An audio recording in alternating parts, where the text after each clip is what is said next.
I'm a full-time teacher, but previously worked in journalism. I'd like to develop a side hustle writing about using walking to explore the history in London. My long-term goal is to write a short book or walking guide on whether I should start a blog as I want to be writing more frequently to sharpen my skills. Well, Andrew, I'm going to use this whole desire of a side interest in producing a book about walking histories of London to test out our productivity perspective.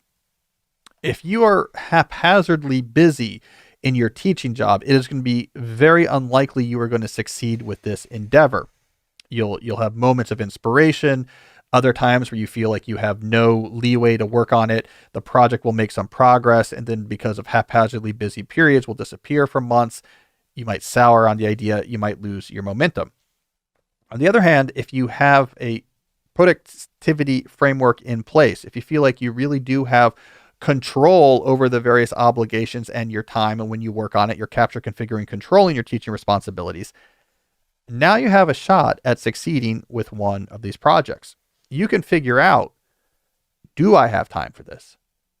Where is that time best placed? And then actually place that time in those locations. And there's all sorts of different options for how you might do this, but you're not going to be able to know what options are available or what is best until you really do have a framework in place in your professional life that is helping you control everything.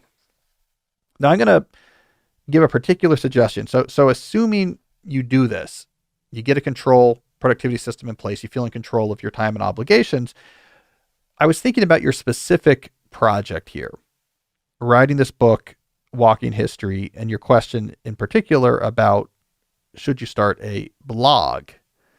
Is that going to be the right way to sharpen your skills and build this out? Well, my instinct is this project is probably a quality over quantity play. I think you want to be producing specific walking tours.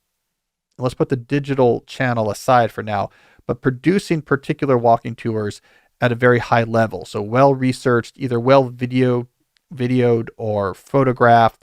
You have a map that you can follow it. Not that often. Maybe this is once every month or once every couple months. But when you release one of these things, it's really, really high quality, really easy for people to follow and use. It seems really professional.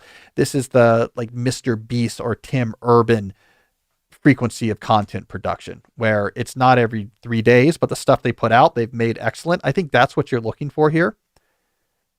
Be so good. The stuff should be so good it can't be ignored. I think that's going to be the most fulfilling for you and be the best foundation for eventually then collecting these into a book.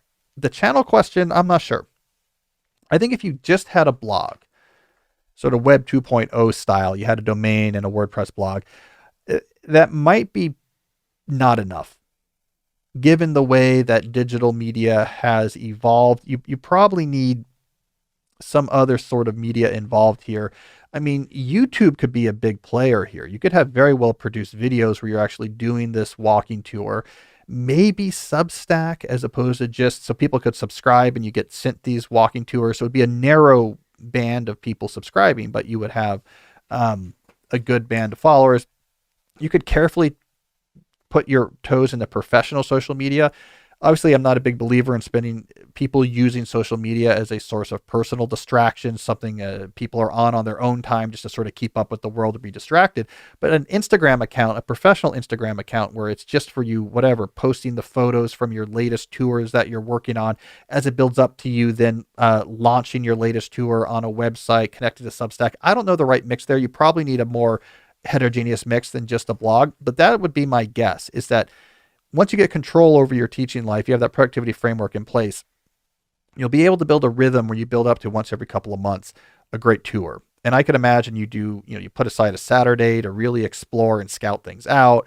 And then you have some sessions to do your background research and writing. And then you have another session a few weeks later where you actually go to do the video or photographs for the very nice actual tour put together. I would also say don't hesitate. I wouldn't hesitate too much about spending some money on this as well, because you will get great satisfaction out of producing these really good tours. So if you gather all this information and then you're paying $200 to an online contractor to then put it all together digitally in the right format so that you don't have to spend 30 hours trying to figure out how to do that. I think that's a very good investment of money, those type of strategic investments. So that would be my guess, quality over quantity.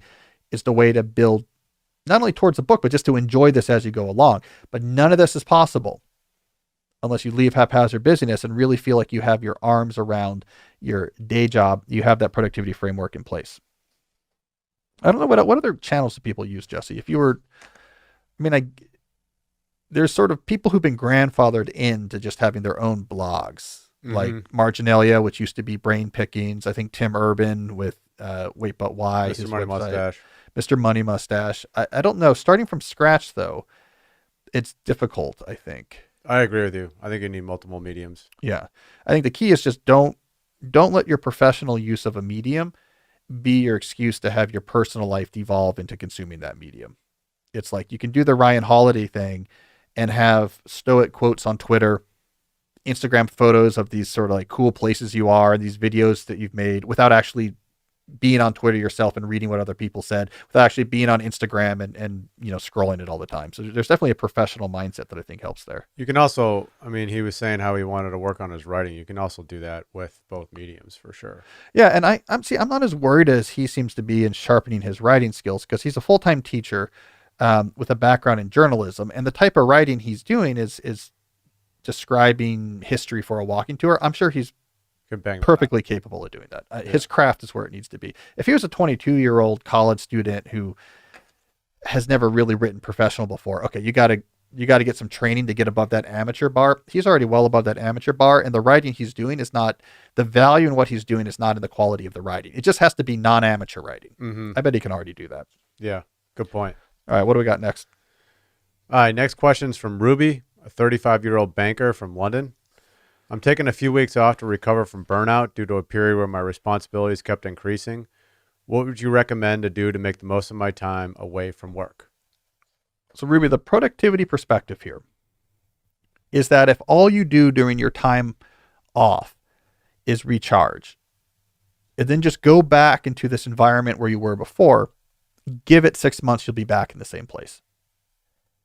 What is important here, this is what I would do with my time off, is figure out what is the productivity framework I'm going to put in place so that I have clarity into all of the obligations entering my world. None of it is being held only in my mind. I am configuring. I can see what it is. What type of work do I have at different parts? This is the traditional facing the productivity dragon.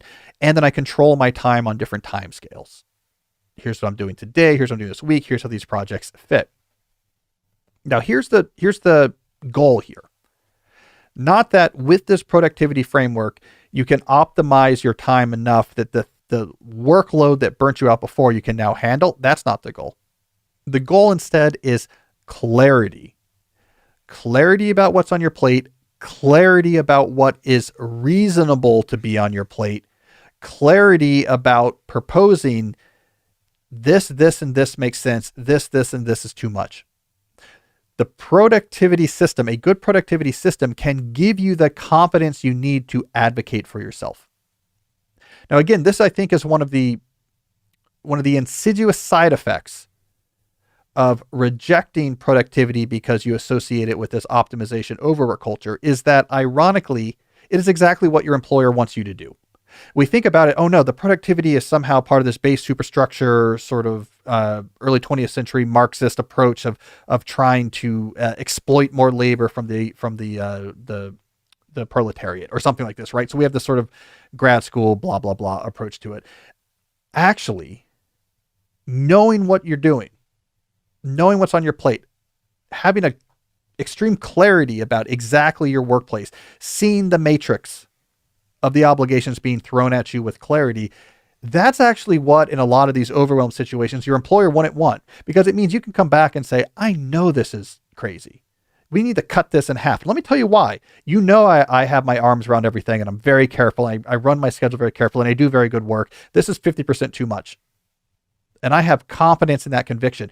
If you instead fall back into haphazard busyness because you're trying to reject the hustle culture, etc., you are at the mercy of these employers. It's just all stuff. We're all busy. You got a bunch of stuff. Why aren't you doing work? Why are you complaining? You're either going to burn yourself out again and again or give them an excuse to fire you. So productivity can actually be what you need to prevent and push back against overload, right? So this is, again, the whole autonomy frame for productivity is having your arms around your obligations is what allows you to do so many different things. And this is one of the things you can do is it allows you to stand up. It allows you to stand up and say with a clear voice and conviction, enough. This is too much. I know it's too much. You know that I know that now. This is what's reasonable, and this is what I'm going to do. And when people know that you have your act together when it comes to these sort of productivity systems, it's much harder for them to push back against that. So that's what I would say. Rest and recharge, but also get your systems fired up so that when you come back, you're no longer at the mercy of like whatever junk your employer is just throwing at you and hoping you won't notice that is completely unreasonable. Yeah, I like what you said at the end of the deep dive too about having options. Yeah, productivity is that's the autonomy frame. Yeah. If you don't have control over all the different obligations orbiting you in your professional life, you are at the mercy of whim, your boss's mood, your personality, what you can get away with, and basically will probably just be stressed out. Mm-hmm. I mean, or you could be okay, like maybe you just become kind of misanthropic and resentful, and people don't want to deal with it, and you kind of find a way to make it work, but it's all just you're drifting towards some sort of steady state that's probably going to be a non-optimal equilibrium. But when you know everything that's going on, you can stand back and say, this, and this is the problem. And if I move this, I can't do those. I got to take this off my plate. And no. Of course, no. Yes, I'll do this. Here's what I'm going to do. I mean, it just makes all the difference. Mm-hmm. You can do so much if you have a good productivity system, and you can't do almost anything without it. I mean, you're just left with like, I'm burnt out, or quitting the workforce. Yep. And hoping that people subscribe to my Substack. There's got to be something in between those two. All right, let's keep rolling. What do we have next? All right. Next question's from Rito, 23-year-old from India. I have too many interests in my life. I have so many choices. It's crippling, and I end up doing nothing. My question is, how do I learn to prioritize? So, Rito, I included this question because it helps show that the productivity perspective is also relevant to your life outside of work. It's also relevant to your leisure life. So haphazard busyness can cripple you, like it's happening here, in your leisure life in the same way that it can in your professional life. Especially like Rito, you're young, you're 23 years old, you have all this time and all this potential, and there's so many different things you can do that you bounce from one thing to another and nothing's making progress. Your brain will eventually stop trying to generate motivation. I've written about this before, Rito. What's really happening here, if you want my opinion, is that our brain is very good at evaluating potential plans. Is this objective worth it? And do I have reason to believe this plan is going to work? Our brain asks and answers those two questions all the time. We're very good at that. This is something that is bred into our Paleolithic path. Those mechanisms, when it doesn't trust you really know what you're doing, when it doesn't trust that there's a plan here that makes sense, that's going to lead to some sort of mastery or highly fulfilling outcome, it says nope. And what does it feel like when your plan evaluation apparatus in your brain says no? It feels like procrastination. You can't summon motivation because there is a system in our brain that generates the feelings of motivation towards action. It has to believe what you're doing. So if your leisure life is crippled with or ridden with haphazard busyness, it's like, I'm not going to just start this whatever. Buy a video camera to become the next Martin Scorsese because you don't know what you're doing here. There's no plan here. This is one of like 15 different things you have. That is why you have this feeling of I can't do anything. I feel crippled. It's because it's too haphazard. It's too busy. So you can bring a productivity framework into your leisure life to get your arms around this, to start to be selective, to start to be intentional about what you spend your time on. And in doing so, you're going to end up in a much better place. So let me give you a particular suggestion here, Rito, just to plant a seed. So one way you might structure more intentionally your life outside of work would be a 4-part focus. I've talked about this before. 3 routines in one project in one time. So with the 3 routines that just figure out how to have going in the background would probably be some sort of fitness health routine. This is eating and exercise. This is foundational. Let's get that going. Background.